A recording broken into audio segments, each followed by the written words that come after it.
us here in West Texas really, really hard. Uh, Terry Funk was a legend in every sense of the word. He is the reason West Texas wrestling is what it is. Hardcore legend, a legend outside the ring. There's. Yeah. So. All right, so it looks like we're having a couple of issues. Oh my gosh! All right. Oh, there we go. Now we got some Told you, sound. I'm adulting better than him already. All right, Hunter, say ass. What? Say ass. No. You're an adult. Come on, don't be scared. You're an adult. You can say ass now. No. See, he's been a good boy. Wheelhouse. So all I can say is Los Crudos better bring everything they've got because this is going to be a fight. I'll say I'm pretty sure I've only heard of like one Texas death match, and didn't David Arquette like almost die? Did you just talk about Good David Arquette? Lord. Did you bring David Arquette into a wrestling podcast? I said, didn't he almost die? Like, So again, table. There will possibly be a table there that might or might not have something to do with the match. Come out and see us. Want to say thank you again to everybody in the chat. Thank you to the boys for being here tonight. I want to say thank you to Ross and the boys from Labor 12 for being here. With these guys every time. We're there. Okay. And even beat him. Sorry to say, but he's a legend. But to be the best, you must beat the best, you know. And I feel like I can beat him. So Chavo, I'm calling you out. I said, come on. There it is. Chavo Guerrero, right there. You heard it. Emilio Guzman calling you out, and I'm not gonna lie, love Chavo to death, but Team Emilio right here. That's where I have to go. We need to talk about that. Tickle. That's how the saying goes. Wink, wink, nudge, nudge, tickle, tickle. I think, Rick, if be concerned if he ever comes to you talking about tickle, tickle. Just, I mean, Hey, I don't. all right. I'm not sure what's going on there. At the hour and a half mark, I think we've gotten a little. Has to be this man chilling in the ring with two torn freaking quads and just still yelling at it, "You're fired!" Pretty much, like just getting there, like dogging on everybody, not even able to stand. Like that's right there. Raw. Well, that was Royal Rumble. Still, though, that moment when he slides in, goes to stand up, and just sits down against the rope. Of course, everybody knows. As everybody knows, we've got BCW Wild Horses in Wilson, Texas, coming up on February 3rd. And in preparation for that, next week, live on the Not Your Average Mark Wrestling Podcast, we will have the one, the only, Exodus Prime as our special guest. AEW star. really? I was going to say, apparently there's some kind of football game going on tonight, huh? Thaddeus and Elise, they owe me and Malia dinner now, so get ready. W right there. So it sounds like it's a pretty solid We Raw. appreciate all you guys. Yeah. Yeah, thank you guys. Yeah, and it was a great Raw. Like it was, I kind of took a break from wrestling for a little bit, but I started getting into it again this like Thanksgiving. And The chat, we have the official tagline for Tornado Slam. So y'all use that information. Go get you a ticket.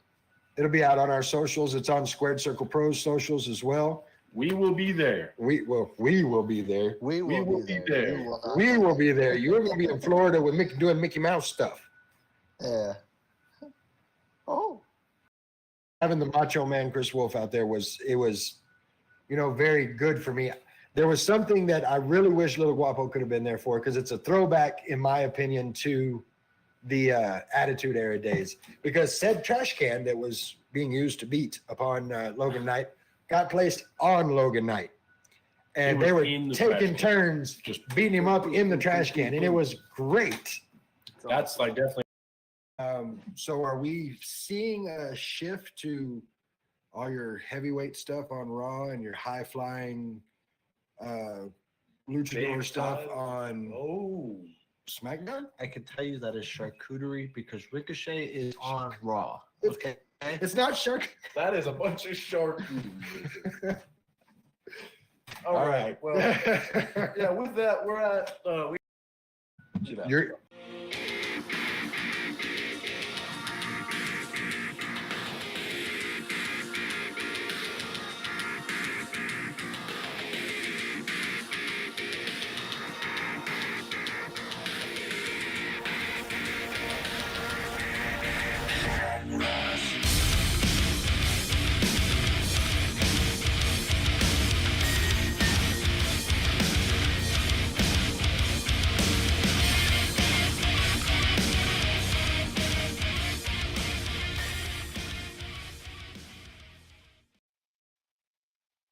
What's up, everybody? Welcome to tonight's episode of the Not Your Average Mark Wrestling Podcast. Been a couple weeks, man.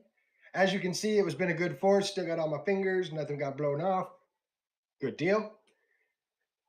I am your host. I am the tutorial boss, the one and only Guapo. With me, the man himself, Mike Caldwell. Mike, what's up, brother? Hey, it's been a good day. It's been a good week. I'm really looking forward for a couple of days, man. I am too. Of course, big show coming up this Saturday. We're going to get all kinds of into that here in just a few minutes. Before we do, of course, got to throw out some thank yous. Want to say thank you to Ross and the boys from Labor 12. They do our intro, outro music. So that track you heard before we came on, track's called Head Rush. The album's called Monsters. If you haven't checked it out, it's been like a year. What the hell are you waiting on? I mean, seriously, go check it out. Always a good time.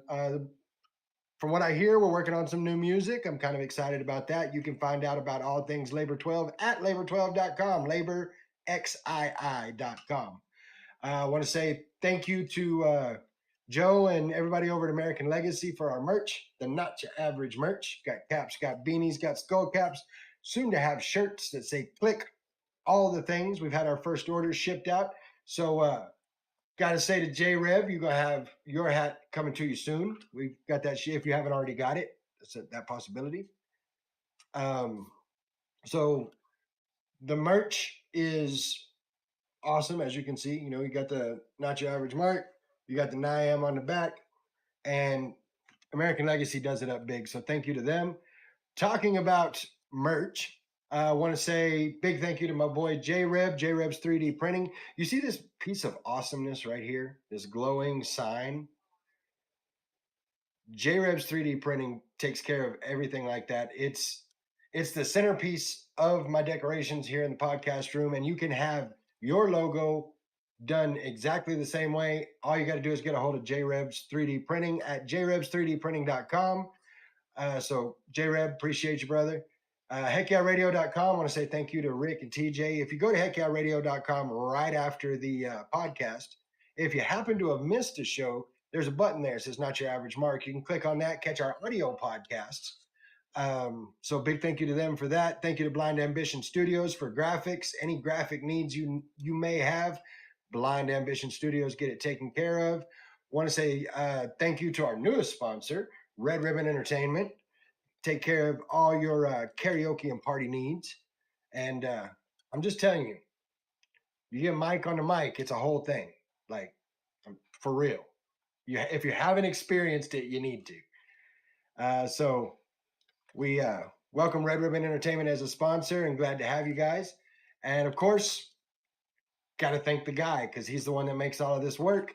He's in the background making everything do what it needs to do, especially our somebody just called me, you know, I can't say that word. It's a family show.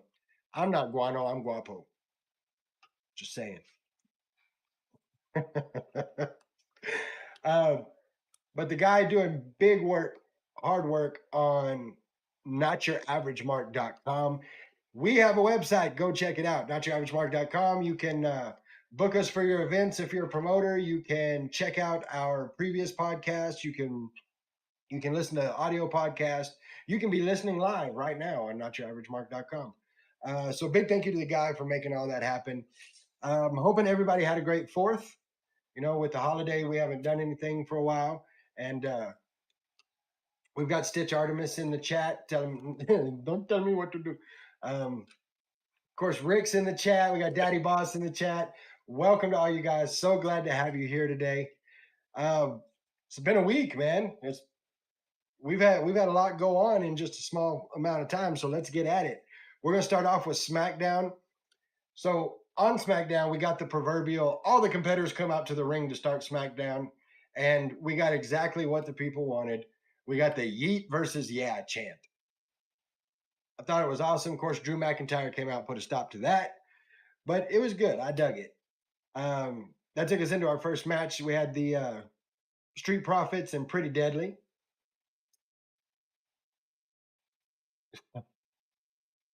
I'm not sure who that is. No.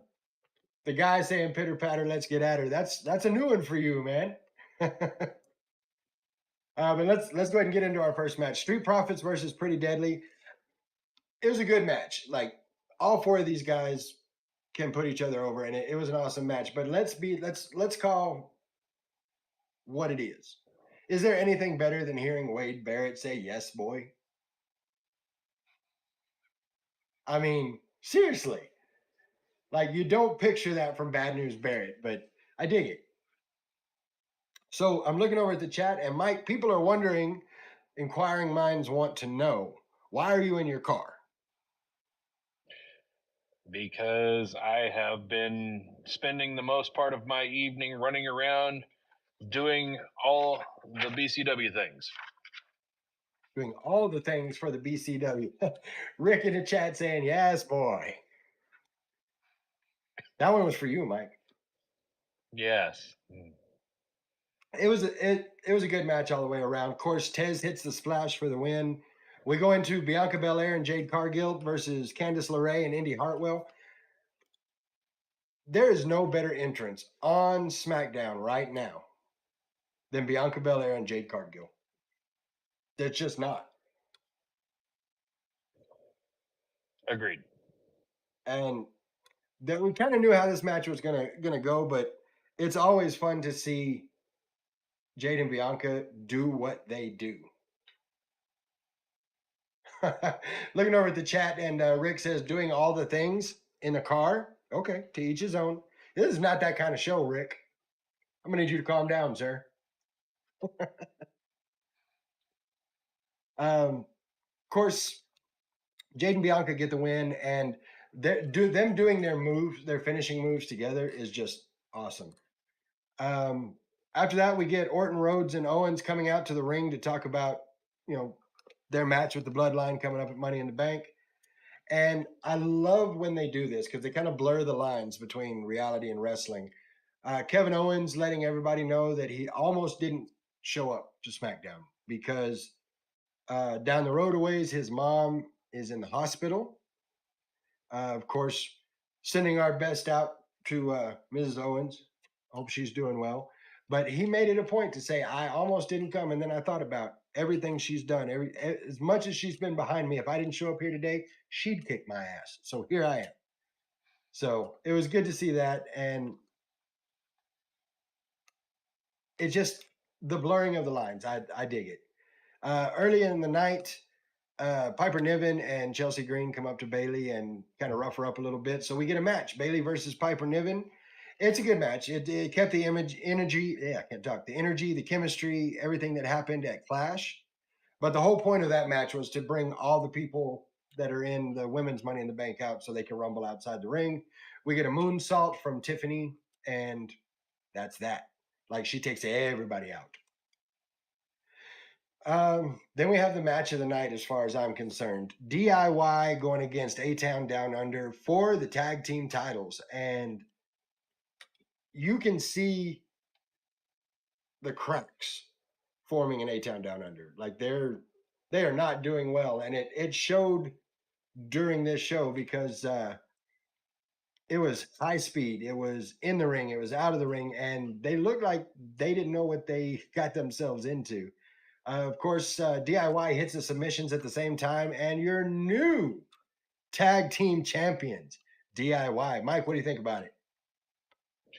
Well, I thought it was interesting, especially at the very finish of the match, where you know, have you ever seen where you have one guy about to tap out, and his partner reaches over and grabs his hand to make sure that that doesn't happen, and then taps out himself? Seen it. It was pretty incredible. It was, and as our truth tweeted right after that, Shawn Michaels and Triple H being the tag team champions is absolutely phenomenal.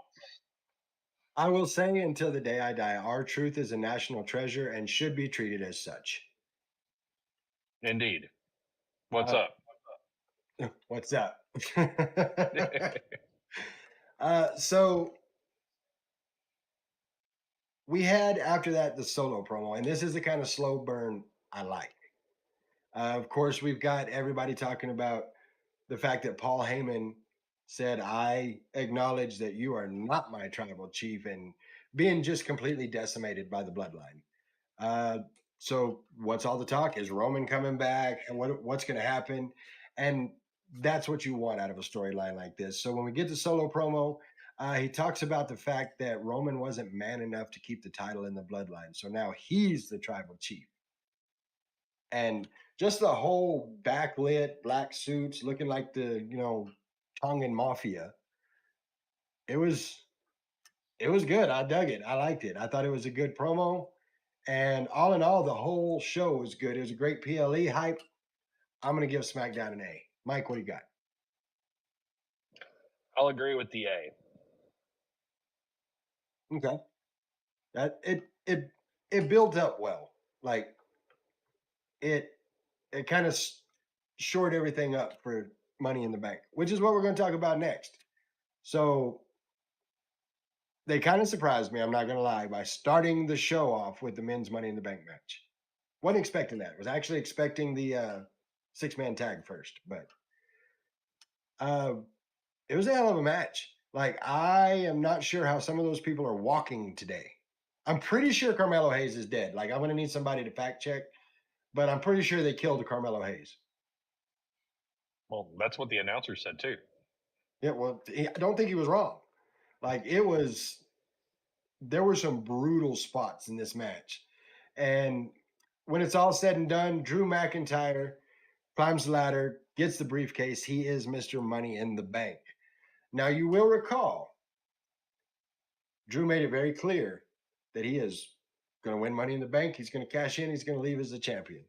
He put it all out there. So, step one, check. Drew wins Money in the Bank. After that, we go to Sami Zayn defeating Braun Breaker. Like, I can't be the only one that was going, what? That was my exact remark as well. I was like, wait a minute, what? What happened here? Sami Zayn not only gets the win clean on Braun Breaker. And I love the way they did this, because after the match, it could have been Braun Breaker losing his mind and just destroying everything. But it was better. It was him sitting down and just seething. Like, you could see the anger and hatred in his face. And I feel like leaving it at that was the perfect move. Absolutely. We went from that to Damian Priest versus Seth Rollins going for the world championship. It was a good match. Like, there were some fumbles, if we want to call it that, in that particular match. The one that everybody's talking about the most, of course, is the ref counts 1, 2. Priest didn't appear to kick out, but we stopped the count anyway. Done some research into that, and there's a couple of things that it could be. One of them you brought up to me, and I'll let you talk about that one. But the other one I've heard was that perhaps when Seth did the running knee, he made contact a little too well and rang Damian's bell. So either way, it was not there. There was problems getting the kick out there. You had a pretty good theory on it, Mike. What was your thoughts on it? Okay, it was from the Falcon Arrow.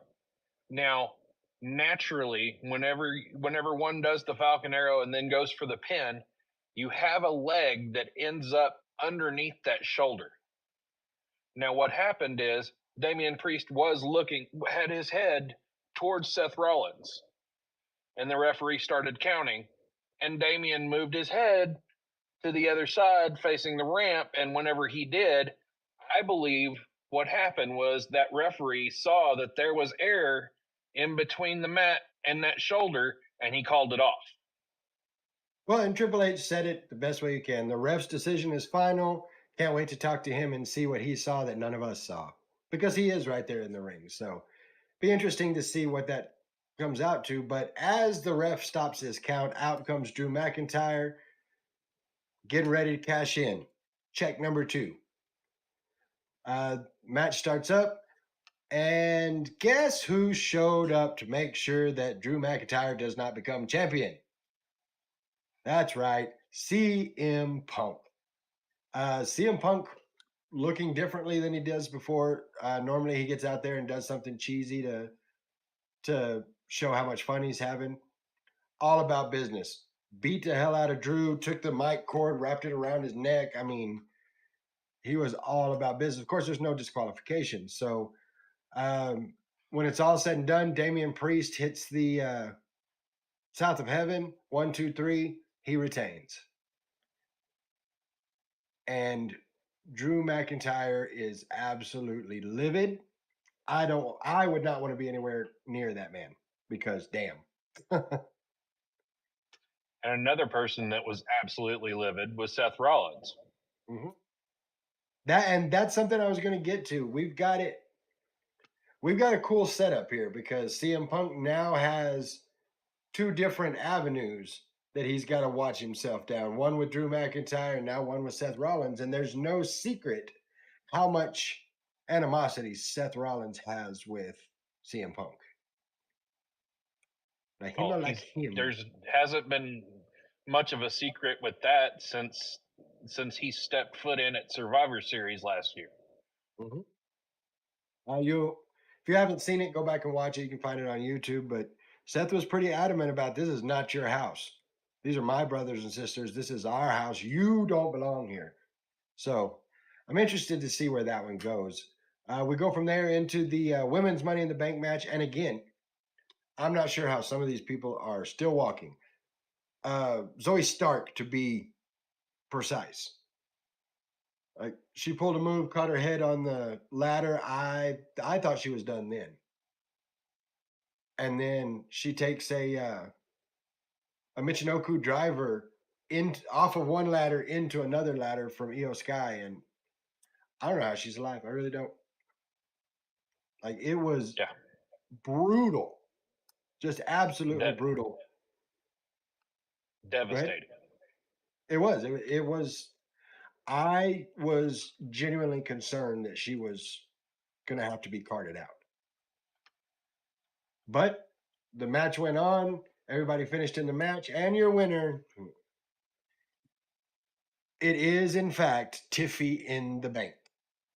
Tiffany Stratton pulling the win out. We're going to hear a whole lot about Tiffy time for a long time now, and I'm not happy about it. Don't get me wrong, she did a phenomenal job, but I can't with the Tiffy time. So, I'm not really one to talk about, hey, did you see that move or whatever, but the incredible core strength that Lyra Valkyria has to be hung upside down on the ladder and grab a hold of old girl and throw her backwards into a German suplex while still attached to said ladder. That was astonishing. Lyra Valkyria is going to do big things in WWE. No question about that. Moving her to the main roster was an A+ move. A+ indeed. Oh, as I said, we get Tiffany Stratton, and so hear me out. I've come up with a plan about how we don't have to hear about Tiffy in the bank and the briefcase and all that. I've kind of been checking Tiffany Stratton out. I've seen some of her TikToks. It's all about fashion. All we have to do as a collective is tell her that the Money in the Bank briefcase does not go with her outfit, and we won't have to see her carry it around. I mean, this is a valid plan, in my opinion. Oh, We can make God. it work. Oh, Just but the saying. heat the legitimate heat. I mean, you're heated about it, so that they're doing a good job on it. So, Oh, absolutely they are. No, I am. but I make jokes about Tiffany Stratton and Tiffy time and all that, but I don't think you could have put it on a better person in that match. Just because she's already kind of got the friendship angle going with Nia Jax, and I feel like Nia Jax and Bailey is a SummerSlam thing, so Nia Jax is going to go over, and we're going to get a Tiffany cash in and blow up the friendship. There's a lot of storytelling that can be done with Tiffany having that briefcase. absolutely. But I don't want to hear Tiffy time. So we get the final match of the night, the Bloodline, going up against Cody Rhodes, Kevin Owens, Randy Orton. This did not go like I thought it was going to go in the beginning. Like Kevin Owens was just a ball of fire. He was beating the hell out of everybody. The match did a lot of back and forth. We got some outside interference. And I don't know if you're the ref, who do you call the interference on? Because Tongaloa came in to do the Schmeckle bar, but he kind of missed the first time. And the second time ended up punching Tamatonga in the head. So who is he really helping? I mean, it was definitely one of those moments where you're like, what? Well, when it's all said and done, the Bloodline gets the win on it. I don't think this is over. I think we see more of this setup at SummerSlam, and I'm interested to see how it turns out. And I feel like we forgot about something. I feel like there was something really important. And his name was John Cena. John Cena shows up on the show, comes out where everybody's trying to figure out what the hell is John Cena doing here because John Cena, why are you here? To announce his retirement. I'm pretty sure everybody freaked out when he said that.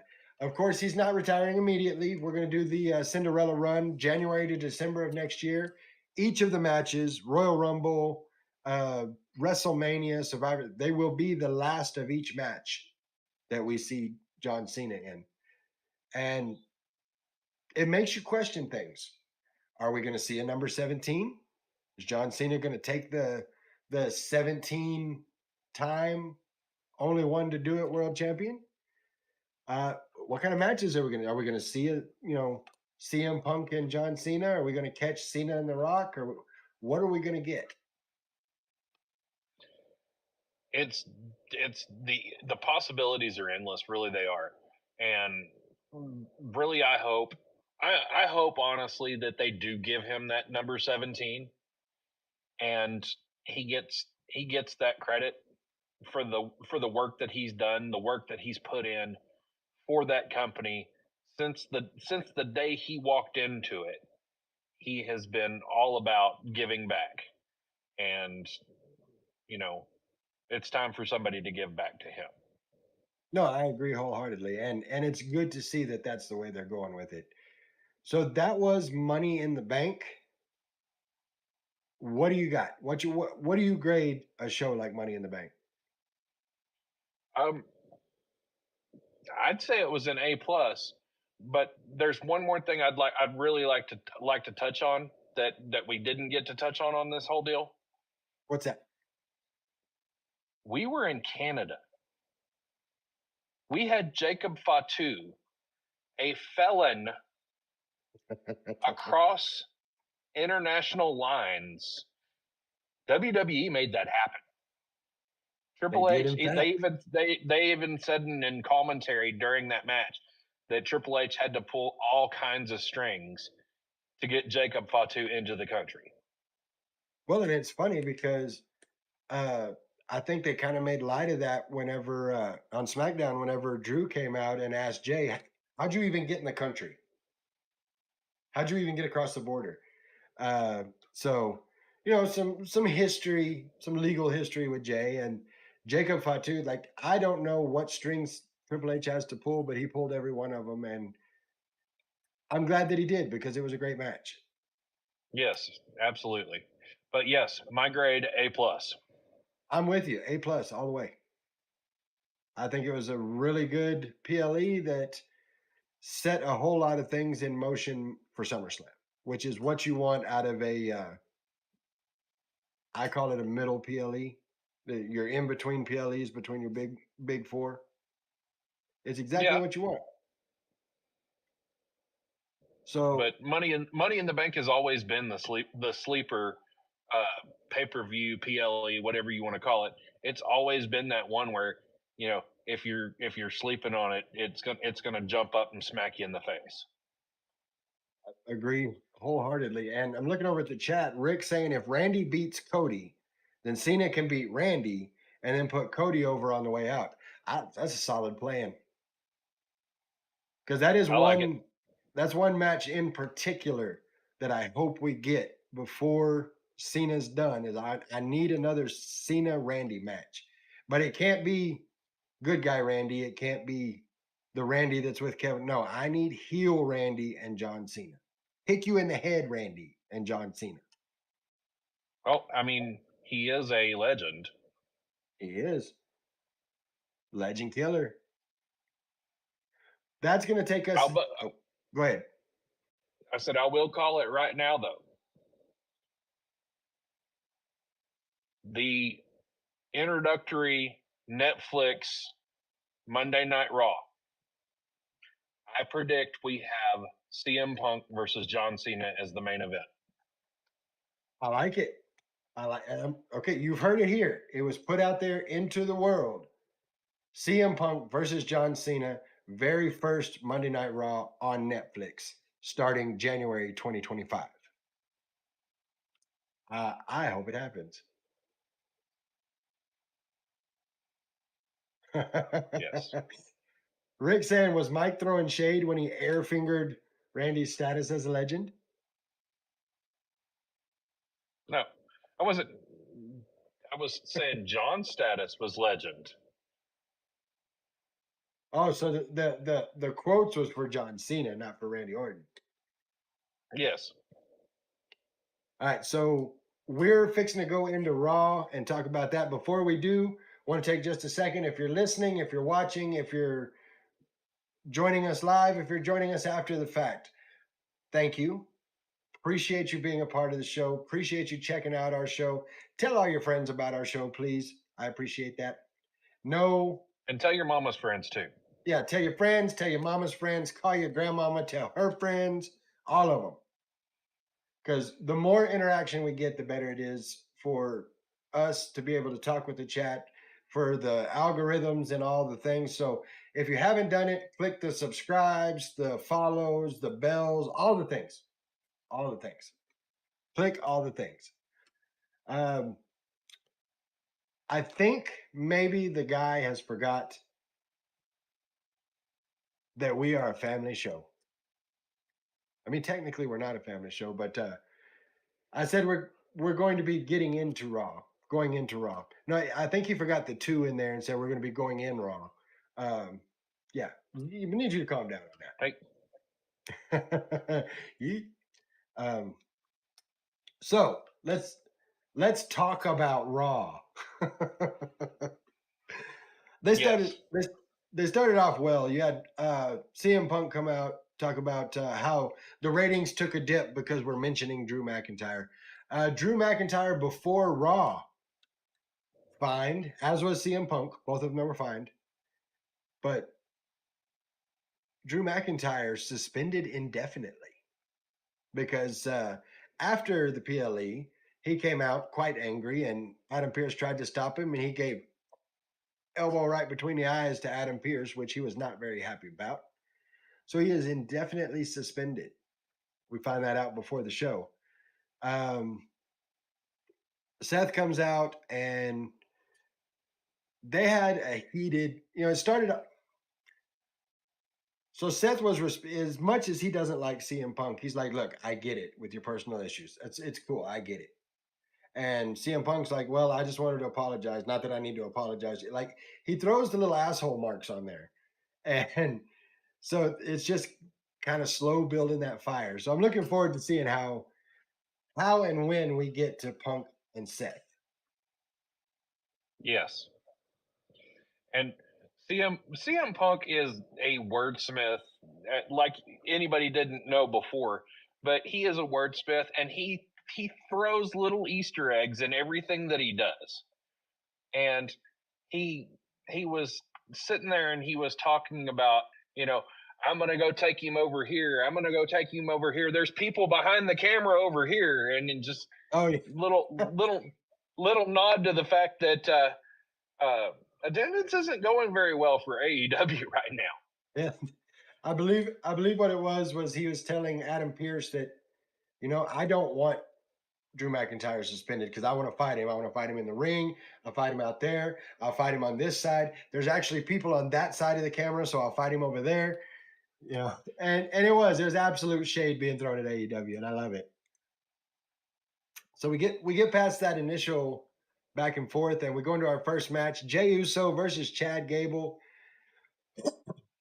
That's exactly what you thought it would be. It's a great match. Lots of back and forth in that. Jey Uso able to get the pin, and as soon as he does, as soon as they count 3, lights start going out. And then the music hits, and the smoke starts. And I laughed more than I have in a long time because Jey Uso looks around, looks directly at hard cam and goes, yeet, and out. Sprinted to the back. He wanted no parts not of going to be here Wyatt anymore. Six. He said, y'all could have them Fireflies back. I just the way he did the little yeet and out. It was really funny. That was the best part. Like the match was great, but when you put Jey Uso or Chad Gable in a match, it's going to be a great match. So of course, when you put the two together, absolutely awesome. So the match was great, but that was by and far my favorite part of the match. We're going to dub that the Yeet and Bail. That's the hashtag for the night. Hashtag Yeet and Bail. Okay. And here's the big thing. The one thing that I've been talking about for so long. Yes, you're gonna catch little moves that are like, oh my god, oh my god, oh my god. Tell me one thing that they did in that match. You can't. You know why? Because the last thing you saw was the yeet and I'm out of here. Yep, the Yeet and Bail. And that's what's gonna be stuck. That's gonna be stuck in everybody's head.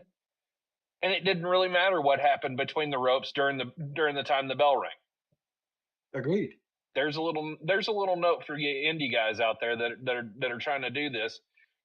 Sometimes there's things that overshadow what happens between bell.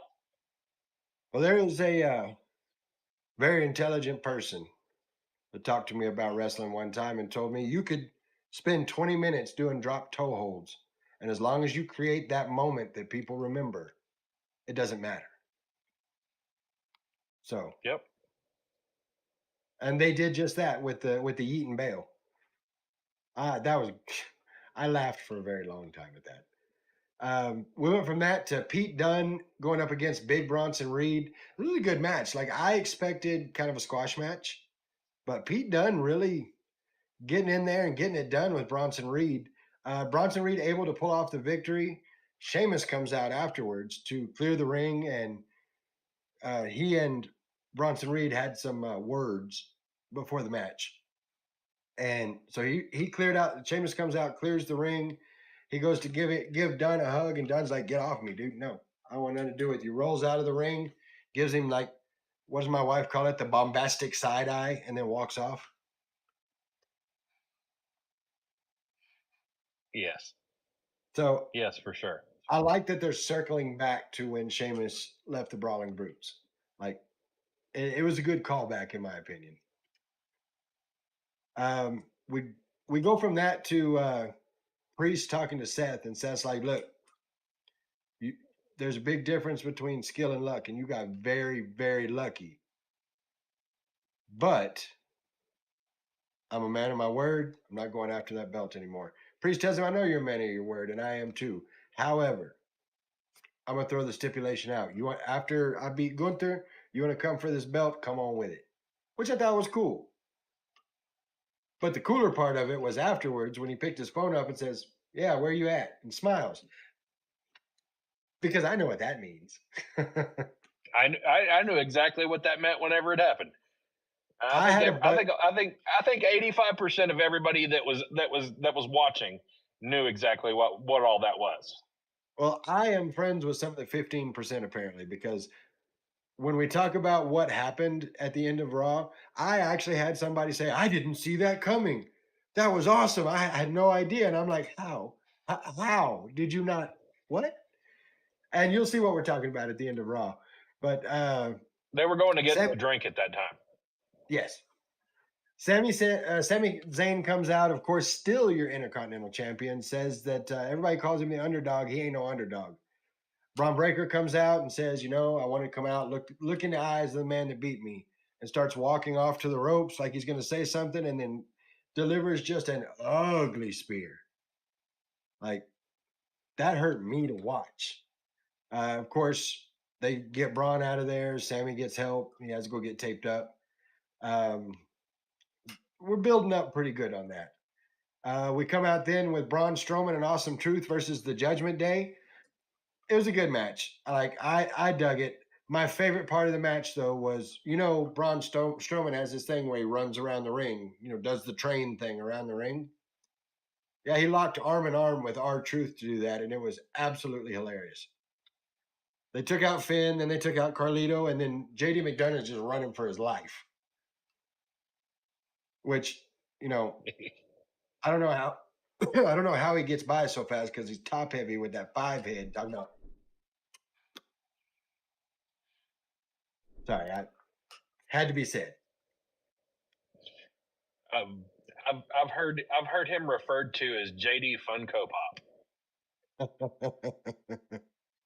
I do believe that one of my children has referred to him as the living embodiment of Lord Farquaad. Ooh, I like it. I'm not saying, I'm just saying. It was a fun match. In the end, Finn gets the coup de grace on Miz for the win. So, of course, Judgment Day, all kinds of happy about that. Then we get the tape. Guapo, what do you mean? What is the tape? Well, watch Raw. Keep up. Come on now.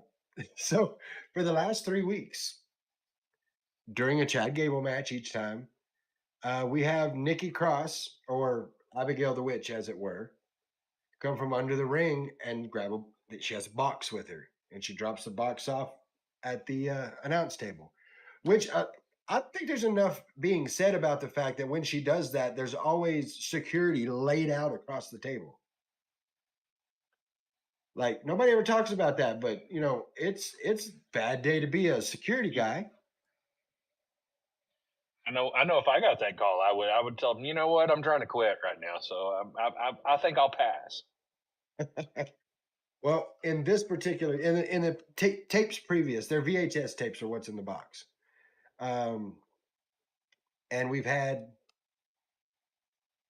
Everybody keeps saying Bo Dallas. That's not Bo Dallas. That's Taylor Rotunda, and we have him talking to Uncle Howdy, and it's almost like a therapy session. And they're going back and forth in the first one, and in the second one, you get to see Taylor becoming Howdy and Howdy becoming Taylor, and it's really, really cool, and it's very, very well done. So if you haven't seen those yet, go back and check those out. We get a tape this time that talks about everybody else, and we get to see flashes of them in their mask and then them unmasked.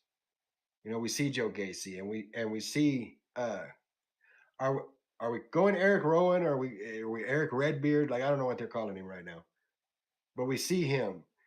We see Dexter Loomis. We see Taylor. Oddly enough, don't see Nikki Cross though. Yeah, And this is going to be another hear me out moment.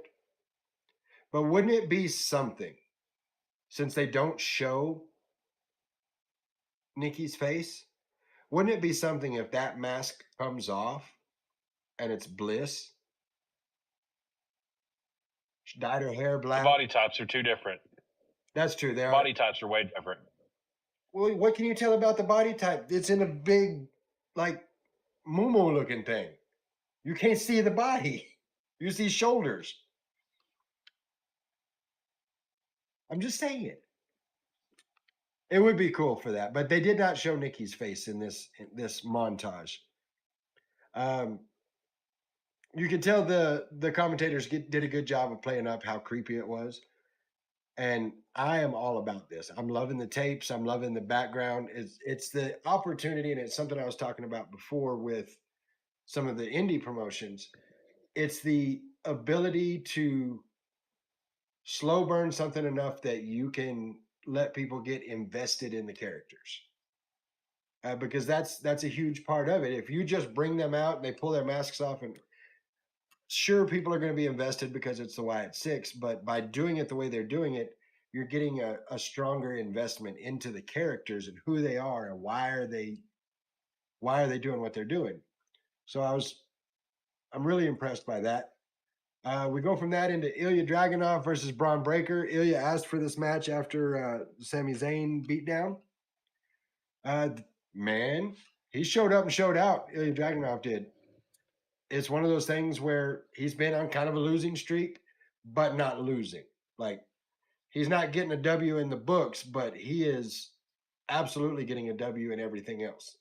And he showed up and showed out, no question about it. He didn't get the win by a pin. He didn't pin Braun Breaker clean. He did get the win by DQ because Braun Breaker threw a chair at him. And not just any chair. I was fixing to say, not An just a office chair. chair. It was an office chair. It was like the chair that the commentators are sitting in. And I'm not sure whether it was the chair or one of the landings or exactly what it was, but there was this gash in Ilya Dragunov's thigh that was just nasty. But, I mean, that's how they fight. So I dug that match. I thought it was good. Of course, Sammy comes out and is tossed over the announce table for his troubles. So that little trio is going to be a thing for a little while, and I hope it carries off into SummerSlam and beyond. After that, we get Lyra Valkyria, Kaden Carter, Katana Chance going up against Damage Control. I love the chemistry between Carter and Chance already have great chemistry, but it's like Valkyria has been with them all along. Like, that particular chemistry was outstanding. In the end, Damage Control gets the win, but it's not the win or the match. It's what happened after. After the match, you see people hit the ring, and as they move the cameras around where you can actually see, it's Zoe Stark, it's Shayna Baszler, and it's Sonya Deville. Like, Sonya's been trying to get them to do something. They've been blowing her off. All three of them get in there and just absolutely clear the ring. There's a little bit of payback to Io Sky from Zoe Stark for the beating her, like dropping her head first into a ladder. She said, "You cost me everything," and just annihilated her. Like, there was a kick to the face, and you just saw Io lay back. Like, she didn't straighten her legs or anything, just knees up under her and lay all the way back. It was something. I think that's going to be something to be around for a while. Like, they're going to dominate in women's division, I think, for a minute. I'm here for it. I really am. I am too. I'm also here for our main event, which was awesome. Rey Mysterio and Zelina Vega versus Dominic and Liv Morgan. Liv Morgan setting this match up as an apology to Dom for costing him a match. Or I guess not costing him a match, but I don't remember exactly how it went down. But she's doing this to make it up to Dom. And she's wearing a Dom shirt. And I told you earlier, I'll say it after this. So this match went exactly like you thought it would. I have got more respect now for Zelina Vega than I ever had on the mic, in the ring, even in well, no, not in commentary. I haven't heard her there yet, but she's just killing it all the way around. Like the back and forth between her and Liv on the mic. Oh, she absolutely destroyed her. So I love what Zelina Vega's doing. In the end, Dom gets the pin on Ray, and he and Liv Have a moment. celebrate. We call it a celebration. Liv's laid down in the ring, and Dom's on top of her, and they're about to kiss. And this is my brutality. The music hits. That's right. Mommy is back. And Dom is standing there, just like probably needs to change pants, and Liv is gone. Like she's like, okay, gotta go back. Rhea comes out, not happy with Dom. Rhea keeps very pointy nails, as you can always see on there. Takes one and just right in the bottom of his chin. Says, I'm back. You look at me. And then walks off. But Dom's like, Mommy, you're back. And she's like, no. And walks off. Poor freaking Dom. And that's why I keep hearing, ooh, poor Dom. Yeah, poor freaking Dom. Dom has to go home, tell his wife that Mommy came home and caught him with a side piece. Poor guy. I mean, yeah, I mean, he could have it a lot worse. I'm just saying that poor guy. So sorry for him. All in all, it was a great Raw. I was impressed. I give it a solid A all the way through, especially because Mommy came back. I can't wait to see. I'm looking forward to Raw Monday because damn. What do you got for it? I'm completely agree with you. I mean, it was a good show. It was action packed. It told stories. Everything seems to be moving and well oiled with WWE right now, and I'm here for it. I really am. I am too. I love the way it's going. We've got to Rick in the chat saying chicks like ex-cons. Con man, maybe. He did 2 minutes and 35 seconds in county. Well, I mean, Like, I don't think he ever got the, I'm sorry. He did 6 hours. That included the car ride, and that was probably 4.5 of it. White Boss 74 saying it's the job that Dom has to do. I know that poor bastard. It's great television, though. Throwing all that aside, I actually saw an interview where they sat down with Ray and asked him what he thinks about Dominic right now, and he's like, "It's just absolute gold." He had always had this vision of him and Dom tag team, the whole thing, and Angie, Dom's mother, because can't say mommy, said, "I've always pictured Dom as a villain. Like I've always seen him as the heel." And she was on to something. He said, as soon as he broke away, Ray said, as soon as he broke away from me, he just started skyrocketing. And Ray said he's getting right now what every father wants, and that's his son doing better than him. So I thought it was really cool to hear that take from Ray about it. I don't know if you've seen that one or. I mean, look at it from the perspective though. Seriously, Dom has went from being this skinny little twerp that was around his dad to who he is now, and being with the guys like Finn being his mentor, Damian Priest being his mentor. Those guys being around him, giving him all of the expertise that they have. And I mean, his body is progressing. He's filling out. His move set. And just, I mean, his look is everything. It is. It's everything that Eddie is. He looks like Eddie. 1996 Eddie Guerrero. Yes, Yes. absolutely. I half expect him Monday night to come out with a dozen roses and be like, "Mommy, here I got you some roses," like Eddie did with China. Like Yes, I half expect it. I'm here for it. I'm here for it. But like I said, I give Raw a solid A. What's your grade? Solid A. Solid A. So A all the way around on that one. It makes for a good week in wrestling. I enjoyed everything I saw. I didn't watch much of AEW because, as advertised, Tony Khan's a clown. I will say, however, that the numbers are starting to rival NXT a little bit.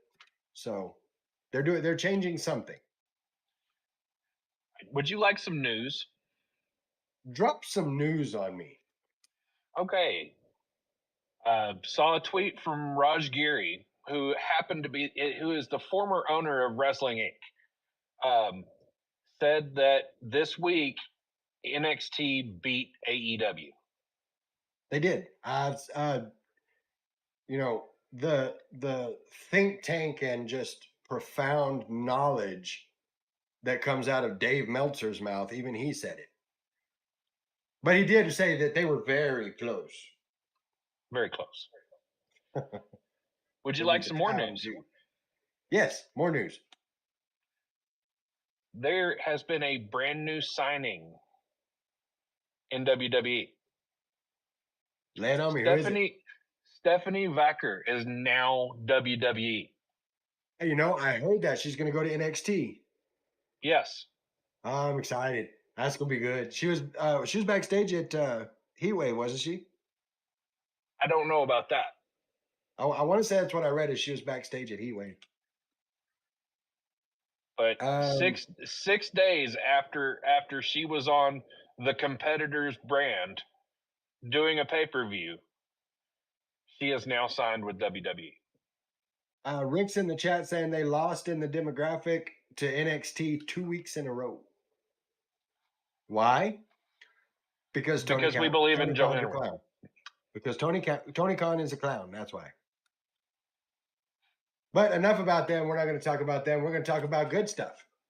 Before we do, Rick saying someone pointed out online that the next AEW is the 250th episode and Nitro only lasted 288. My response, Nitro ended on a 1-2. AEW hasn't been a 1.2 since year 1 of 5. Ooh. Ouch. It's because they don't have an NWO. I mean, give them an NWO. Not touching it. Not touching it. Leave it alone. But we're not going to talk about the other place anymore. We're going to talk about something that's a lot of fun. What am I talking about? Squared Circle Pro Battle of the Sexes weekend. That's right. I didn't say a show. I said a weekend. Friday, July 19th, Jake's Back Room. The only, as far as I know it, all-female show in West Texas. And I'm all kinds of excited about it.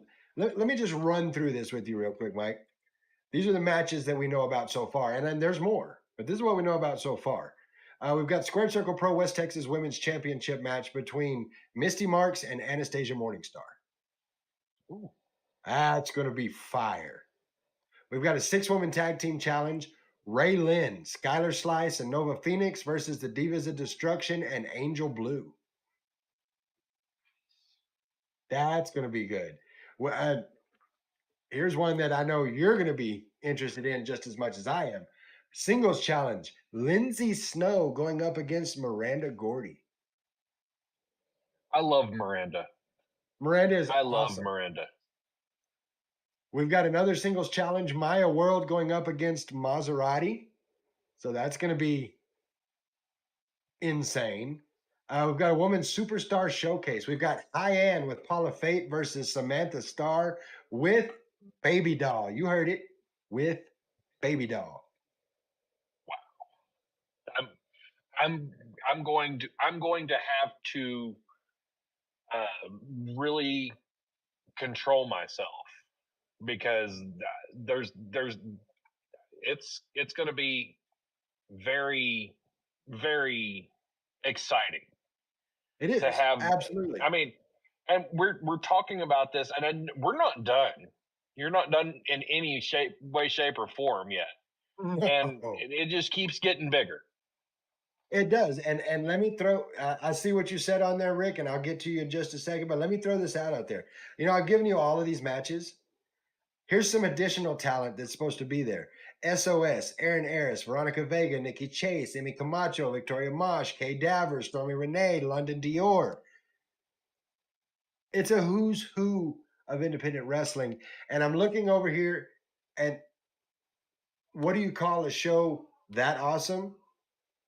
Equal rights and lefts. And laughs.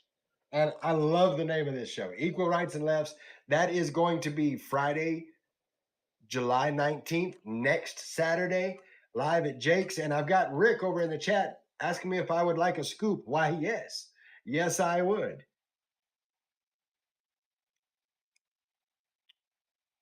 While you're getting our scoop together, I'm going to go ahead and talk about Saturday, night number 2 of the Battle of the Sexes weekend. Of course, that's going to be your headlocks and heat waves. We've got a full card on that. Sam Stackhouse with Nolan Phillips going up against Damo McCullough. You've got a superstar showcase putting Novi Bryan against Brick Savage. They're going to tear the place down. You've got a grudge match. Bam Bam Malone with Nolan Phillips up against Ryan Justice. The Heck Yeah Radio I pay-per-view championship match. Brian Rivera going up against Baby Samoa. Square Circle Pro West Texas Tag Team Championship Tournament semifinals. Got Downfall Cathedral going up against, to be announced. We're not sure who they're going up against yet. Los Crudos going up against the Art of Royalty. And here's a list just of the talent scheduled to appear. End of the World Party, Phoenix, Bobby Venom, Jason Zane, La Migra, Eluvio, Lilith Blood, Clayton Bloodstone, the Canadian Pitbulls, Marquise Jackson, TJ Slater, Nate Collins, The Riot, Max Backett, Draven Reeves, Khalil Santana, the Camachos, Game Time LC Mox, Rob Boris, Killian Crow, Los Carnales. Everybody is going to be at this show, and you should be too. Yes. Very well put.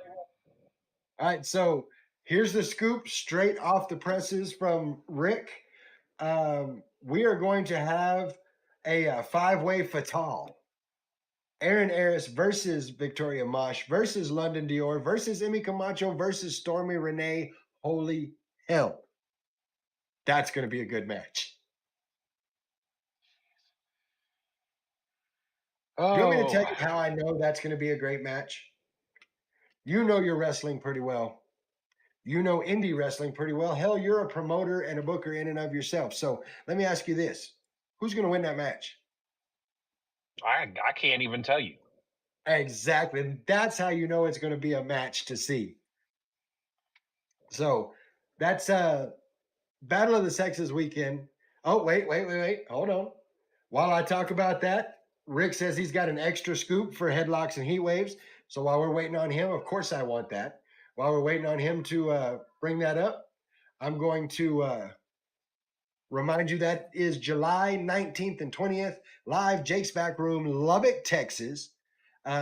Make sure you say hi to the ring announcer. I heard he's kind of a cool guy. I'm just saying. Yeah, he's all right. He's all right.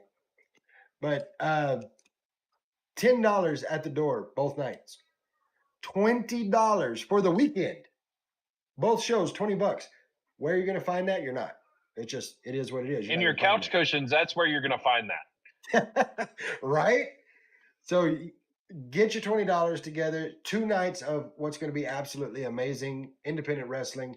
Could not be more excited for that. We're still waiting on Rick to give us our little extra scoop here, but That looks like it just hit. oh, there it is right there. Tag Team Challenge. End of the World Party versus Angel and Ocho Camacho. Oh, okay. Ooh, Angel Camacho. That is a big dude. He is a big, big, big dude. Like, this is gonna be good. I'm so excited for this. And as we're talking about things that I am oh so excited for, that brings us to this Saturday night, July 13th, live in Levelland, Texas, TMW Event Center, BCW Hot Blooded. Can you feel the excitement, Mike? Are you there? I'm so there.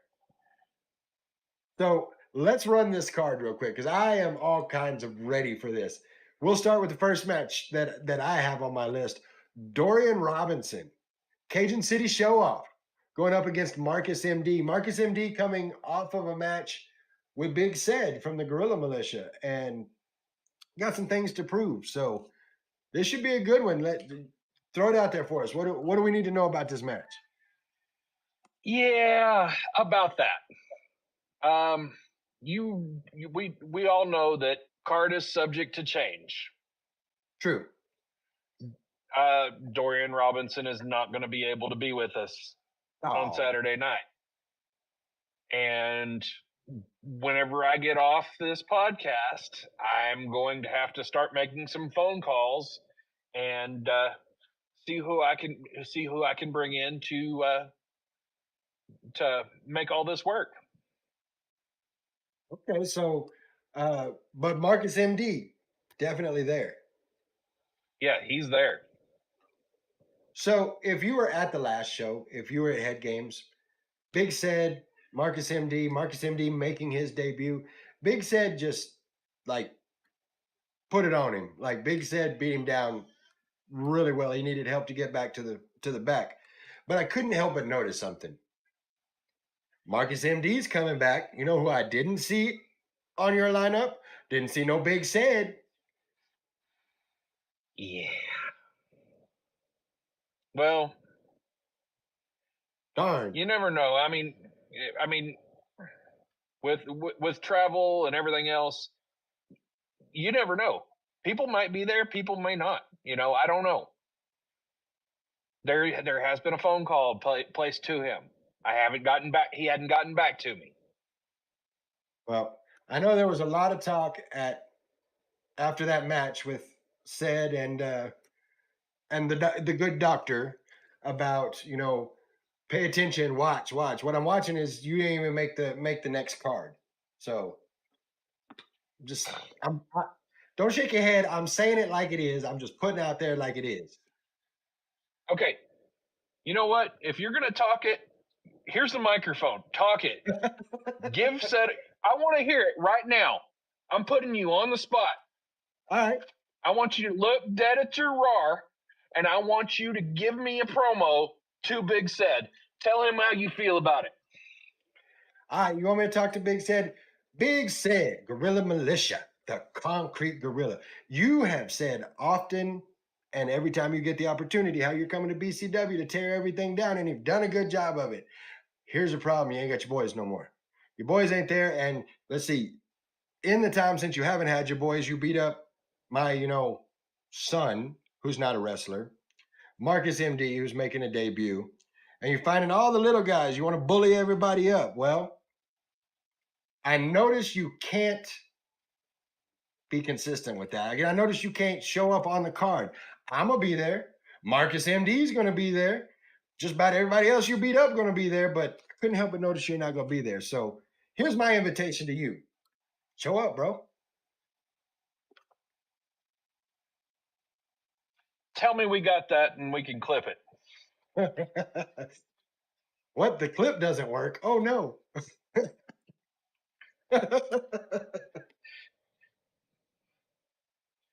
Oh, don't sit next to Guapo.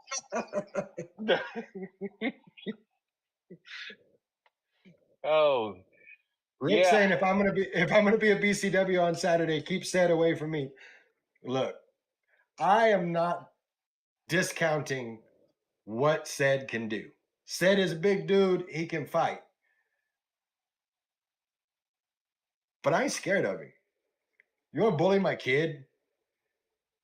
You know, you tell Scar to keep beating up on one of my kids, and you want to bully my other kid. I know you ain't bully me. You want to pick on my little kids, but you ain't gonna bully me. So there's going to be a conversation. I'm gonna, I'm starting to get a little heated, get my blood pressure up a little bit. I'll keep it real. There's going to be a conversation at some point between myself and Big Sid about his actions regarding my kids. That conversation is going to happen at some point. Okay. Rick Okay. saying services for Guapo will be at roughly 8 p.m. Central Time Saturday night. Well, Just bury we me don't under know. the We rug. don't even, like I said, I've made phone calls. You know, I'm trying to get Marcus MD an opponent. I've made phone calls. I have not gotten, he has not gotten back to me. So What are you going to do, right? okay, So let's go ahead and switch gears. Let's get this. Let's get some more of this card talked about. we need to, because this card is outstanding. Okay, so we have a number one contenders match for the BCW Texas title. We have your not so friendly neighborhood Vato Emilio Guzman going up against the Thunderbird himself, Damo McCullough. I'm excited for this one. If I'm not mistaken, and Emilio, I'm pretty sure, said this in his promo, the last time these two tangled up, Emilio won. Yes, he did not pin Damo's shoulders to the mat, but he did get a count out victory over Damo. So he's already up one on Damo. But the last time we had this fight, here's one of the things. The shoes are on the other foot this time. Damo's not the Texas Terror. Damo's not the bad guy. Emilio's the bad guy this time. Emilio's the guy that's going around talking all kinds of smack, everything else.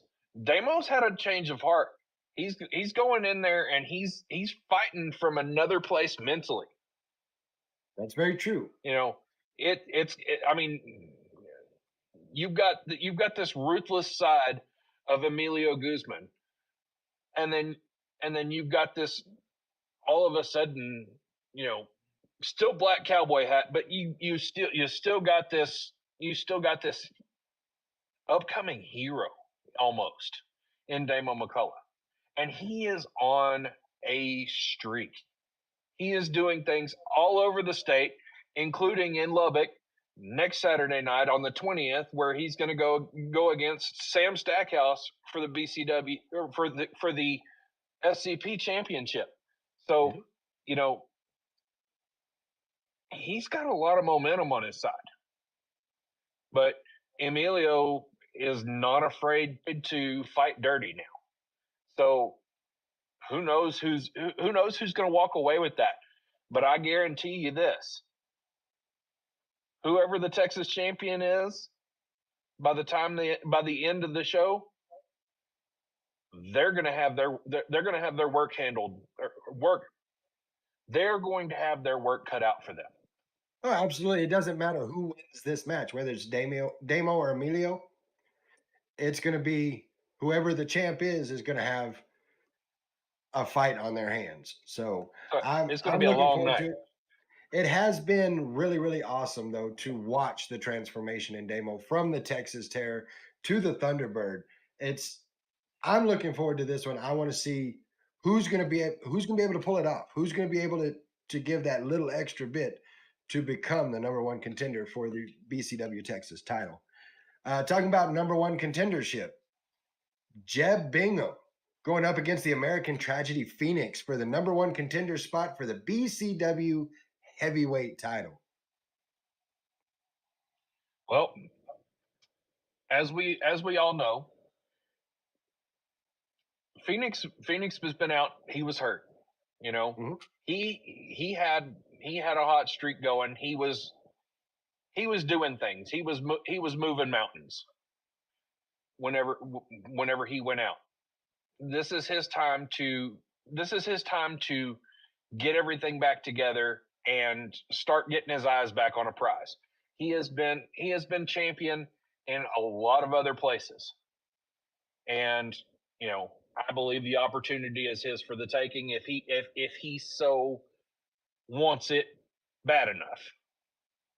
Well, and But he's going to have to go against somebody who the reason why he's even in this match, somebody who came to me and said, "Look, Mike, I need this.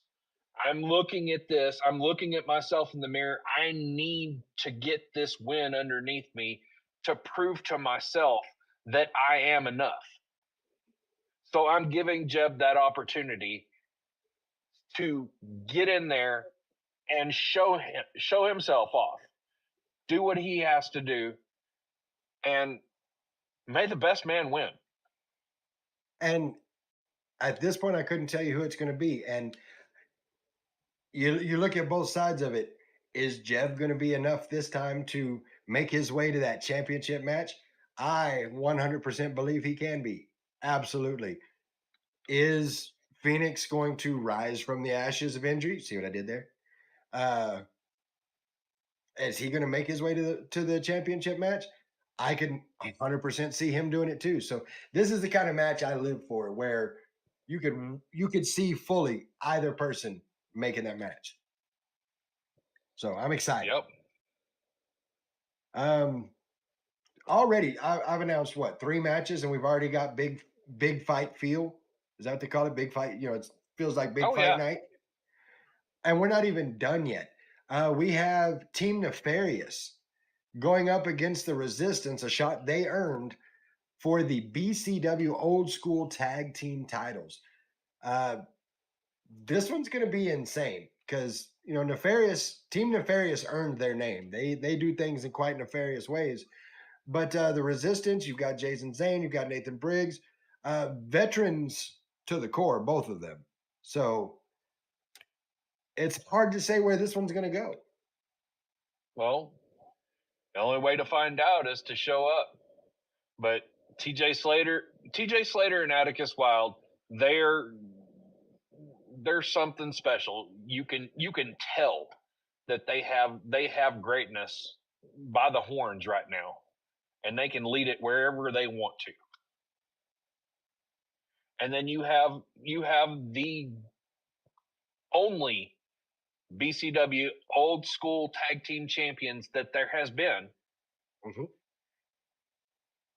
Guys that live and breathe this old school mentality and know these rules that are in this match in and out, and they can use that to their advantage to come out on top. They've come out on top every time, no matter who I've put them against. Mm-hmm.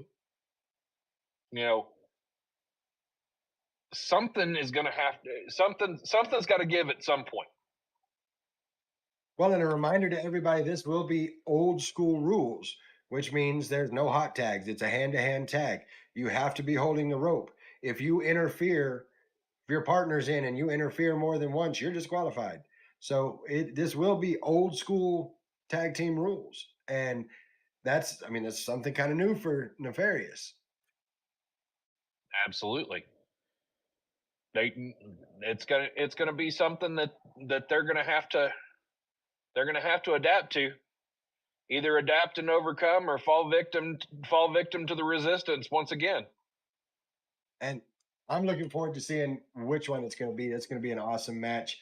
Our next match for the BCW Texas Championship. Of course, our champion, friend of the show, the defender of truth, Gabriel Alexander, going up against the man you had your very last match with, the Spotlight Logan Knight. Now, before we get into this match, I feel like there's something that needs to be mentioned. You had a very great match. You did. Your final match with Logan was absolutely epic.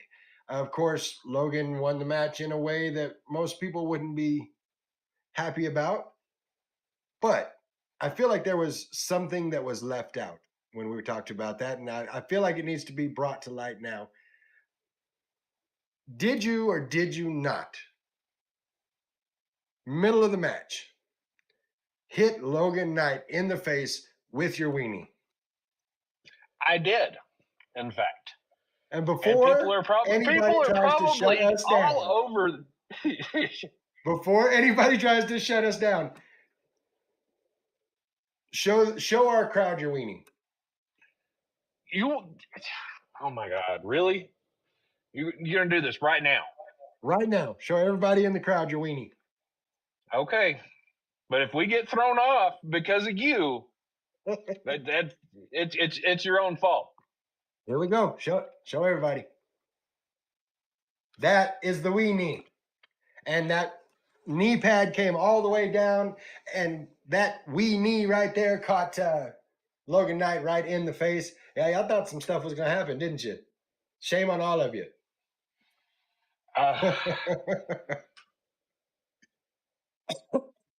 Sorry, had to be done. Everybody needs to know about it. But have you got it out of your system now? okay, it's out of my for today. It's out of my system for today. For today. Okay, good. All right, let's We're get back not- to the match at hand, though. Gabriel Alexander going up against Logan. This is going to be one of the greats on this card. Like everybody you've put in front of Gabriel it's been a match that he has come out on top. It's been all fight, no stop, all go. But then you turn around on the other side of this and you've got Logan. I may not always agree with the way that Logan Knight wins his matches, but he wins his matches. Like he does. He's nothing to scoff at. Like the man is talented. Indeed, very talented. You know, he gave me a run for my money. He put the beat down on me, and he had me dead to rights in the middle of the ring. The last show we had. You know, kudos to him. I hope he can sleep at night. But you know, here's the deal. Gabriel Alexander is doing this for me. You know, he has made that adamantly clear that, you know, okay, as many people may or may not know, you know, Gabriel Alexander is one of the ones that, you know, I was his mentor. I was the one that took him under my wing whenever he first broke into business. We were a tag team for the first 2 years that he was in professional wrestling. You know, he has so much heart, so much determination, so much fight, and zero quit. Absolutely. And he's on a mission. I mean, literally, you know, I've tested him time and time again. Exodus Prime. He beat him. TJ Slater. He beat him. He's beaten Justin Taylor. Mm-hmm. So, you know, Gabriel Alexander is not anybody that you're just gonna you know, brush off in any way, shape, or form. No, Logan Knight is not a slouch either. I see the work that he puts in. I see the things that he does, and he's not just doing stuff in you know, in just a handful of places. He's everywhere. He's been going places with Sam Stackhouse. He's been going places with anybody he can get in the car with, and trying to get any opportunity that he can. You know, he is a workhorse. And, you know, I might not agree with how he handles his business, but he is probably one of the toughest contenders that Gabriel Alexander has come yet. No, and I agree with that wholeheartedly. And he is, every time he gets in a car with a Sam Stackhouse, or every time he travels to, you know, Colorado or New Mexico or all the places he goes, he's picking up something else. A little something here, a little Pronouns, something pal. there, a little something there. Pronouns, pal. We got to tell the people who we're talking about. That's true.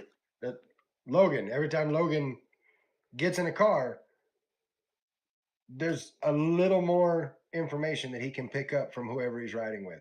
There's a little more information he can pick up, a little way to tighten up this move or that move by watching other people. So being well traveled the way that Logan is, it's going to help him in this match. And that's why I'm like, I don't know.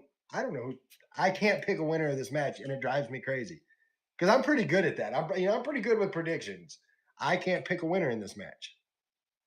I know who I want to win. I want to see Gabe do it, but I can't say for sure that's what's going to happen because it's going to be one.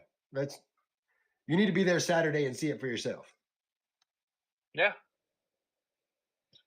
That brings us and that's not even the main event. No, that's what I'm about to say. That brings us to the main event. And I can't stress enough how big this is. Your BCW heavyweight champion, Justin Taylor, going up against Brick Savage, the living proof versus the world breaker. This is huge. This has got to be the biggest challenge Justin has had. Yes. And this is one of the matches that Justin, as crazy as this might sound, this is one of the matches that Justin Taylor wanted. He has this match on his bucket list. He wanted to step between the ropes with the world breaker Brick Savage. And, I question his sanity sometimes. Really, I do. Because, yes, Justin is the epitome of determination. His promo said it better than anybody could ever say it. You have one demon, which is the world breaker, Brick Savage, who has every physical attribute you could possibly imagine. He has the size, he has the strength, he has the speed, he has the agility. He moves like he's 200 pounds. Mm-hmm.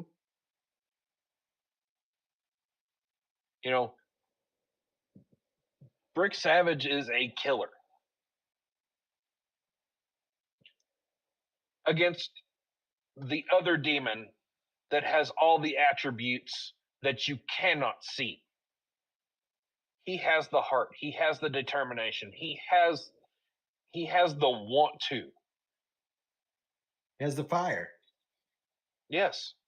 Fire is a very good descriptive term of that. This is going to be intense. And man, I want to buy a ticket. Because I want to see this match just as bad as everybody else does. This is going to be for all the marbles. Brick Savage can walk out of this your BCW champion. I am going to have to, of course, your boy going to be there. Make sure you come say hi. Your boy going to be there doing commentary. I'm going to have to remind myself during this match that I'm doing commentary because I'm going to want to watch the match. So I'm going to have to remind myself to talk to everybody while I'm watching. Okay, Guapo, it is okay to get excited while you're on commentary. Yeah. Because that's going to happen with this show. Did you not hear the whole card we just ran down? Yes, I did. I'm going to try hard not to do any wobbling, but you said I could get excited. Yes, you can get excited, and you're going to get excited, and everybody else in that building is going to get excited because those two lock horns, and it is going to be the most intense feeling that you ever have felt in your entire life. Oh, no question about it. This we've been doing this with you and BCW now. What, 14 months now? Like year and a couple of months. Yes. And this is by far the biggest match I have seen in BCW Texas, and I couldn't be more excited about it. I completely agree with you. This is going to be something else. Oh, But go ahead. go ahead. No, I was just gonna say, it's another one of those matches where, you want Justin to win, but then you look at Brick Savage and you're like, can Justin do that? So I'm excited. I'm excited. Yes. But let's talk about another fight, shall we? Let's. Okay. Let's talk about the fight that a lot of people are having out there in the world right now, because there is a shortage of blood in hospitals all over the place. The last We thing will be going. I read said that in the West Texas area, the supply of blood that is needed, the current blood that is had is we're at about 60% of what's needed. So that's the fight. That's the real fight we're fighting. We will have Vitalent Blood Services outside the TMW Event Center at 10 a.m. on Saturday. If you haven't already registered, because you can get an appointment online. If you haven't already registered, show up. We'll try to get you scheduled. We'll get everything together. We're gonna have snacks available. We're gonna have stuff there. And here's the biggest deal.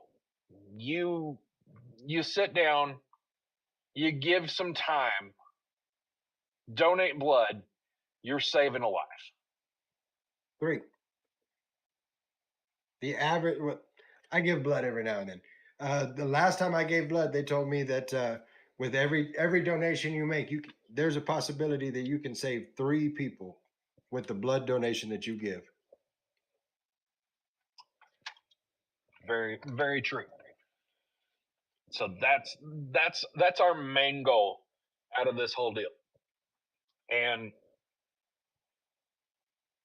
biggest deal of the whole thing, you get the reward that you're saving those lives.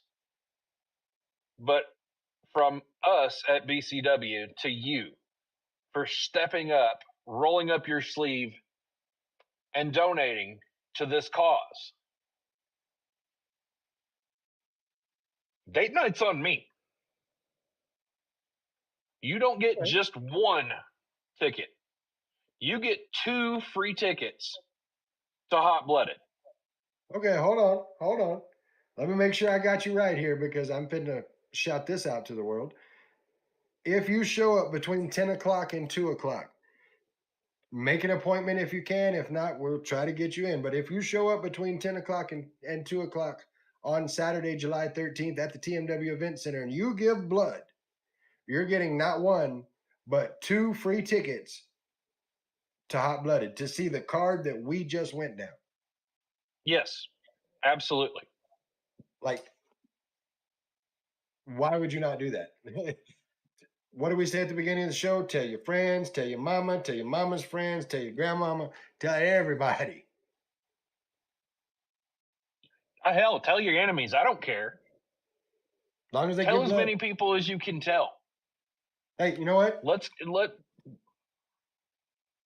Go ahead.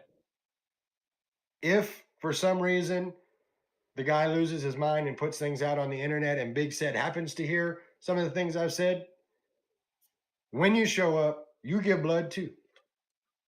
See there? Because see, if he gives blood, then he's going to be lightheaded and he can't eat. It'll be good.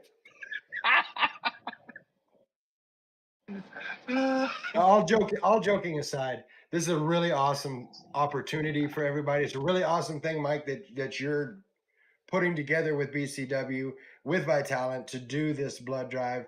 So, all the flowers to you. Thank you for making that a part of this show. Well, thank you for the flowers, but I'm not the one that needs them. That's Dom's job later on. I don't need the flowers for this.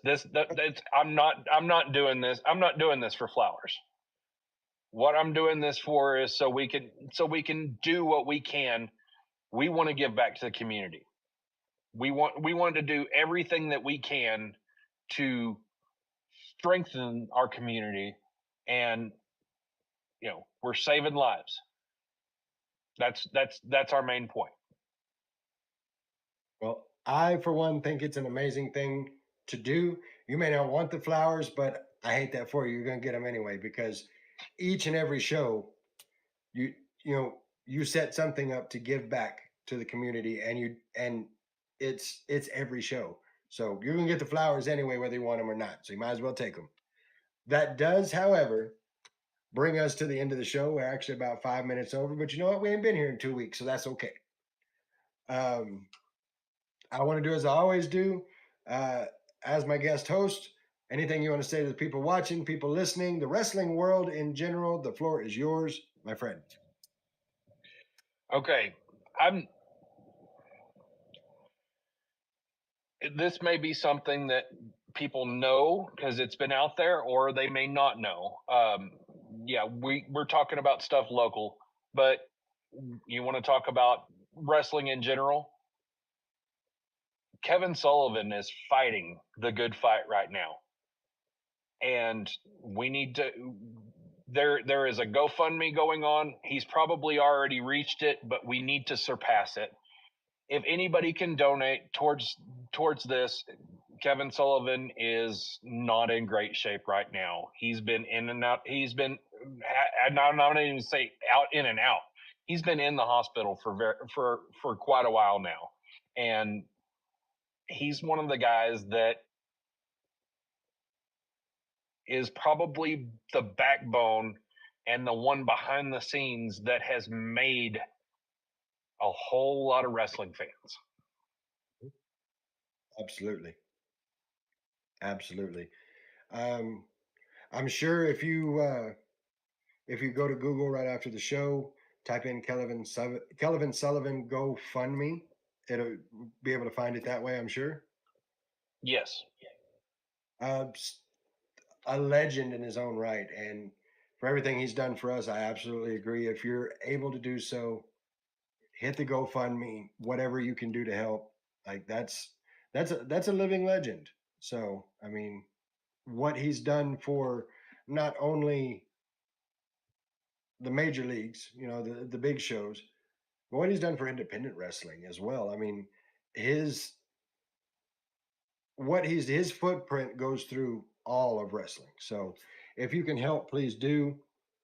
I of course want to encourage that. I want to thank everybody that's here tonight. I want to thank Rick. I want to thank Cameron, Daddy Boss, everybody that's been in the chat. Mike, of course, thank you for being on the show. It's always a good time. Looking forward to Saturday. Got to go give a little blood. I am looking forward to Saturday. Yes. And I hope all of you are looking forward to Saturday and then the weekend after that too. You've got 3 opportunities in the next 2 weeks to experience West Texas independent wrestling at its finest. So get your tickets. BCW, you don't want to, if you're not able to come give blood, you want to get your tickets, but you want to get them early, you can go to Tobacco Express Liquors, or you can go to bcwprowrestling.com and order your tickets there. Yes. Or my phone number's out there. Give me a call. I don't mind talking to you. I'll talk to you about it. I'll sell you a ticket. Well, I'm hoping to see everybody I know there. I would love to see the TMW Event Center being standing room only. And you guys can make that happen. Put this out there. Let them know about the blood drive. 2 tickets for giving blood. That's date night right there. So let everybody know about that. We're going to blast it out on our socials. I hope that you'll share, you'll click all the things. That's going to do it for us until Sunday, because what happens Sunday, we start our week-long run up to Squared Circle Pro. So I invite everybody to join us on Sunday. Until then, I'm Guapo. That's Mike Caldwell. We're not your average marks. We catch y'all next time. Yeah.